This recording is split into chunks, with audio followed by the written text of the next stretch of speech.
You're looking for length C. Well, length C is the same over here, so we have what type of a trapezoid?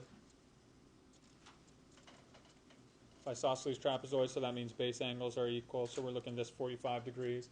Well, you already see you have this altitude right here. We'll call that h, the height.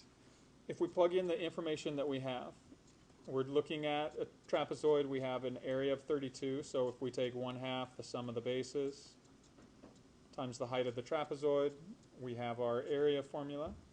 And then we can just substitute in what we know. We know the area is 32.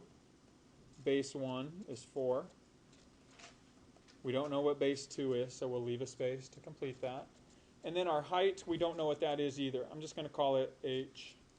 And now, when you write your equation to solve it, you have to write it in terms of one variable. So I can't just leave b2 and h and solve this. I need to reduce it down to one single variable. So let's see if we can identify this base in terms of this variable h. Well, when we draw in this altitude, what type of a triangle is created right here? 45, 45, 90. So if this leg is h, then this other leg up here will also be h.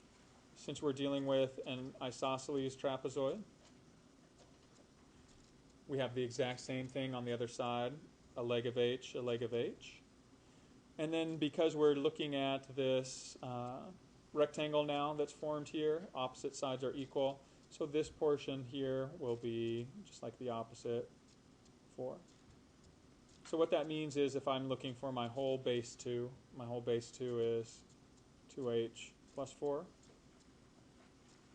So I can substitute that in, and now I have one equation with one unknown. So I could use my solve feature if I wanted to, and solve for h or x or whatever you call it.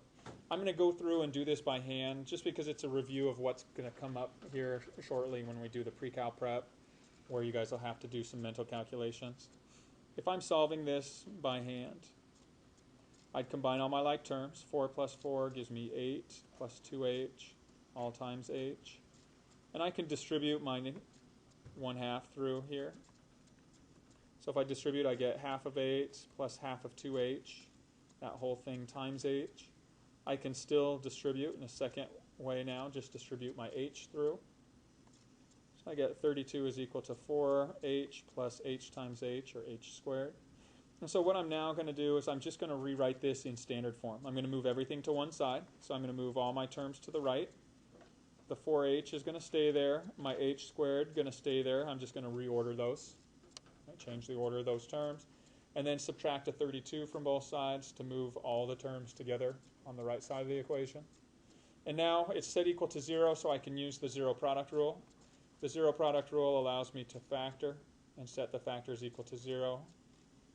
So are there two factors of negative 32 whose sum is this middle term's coefficient, positive 4?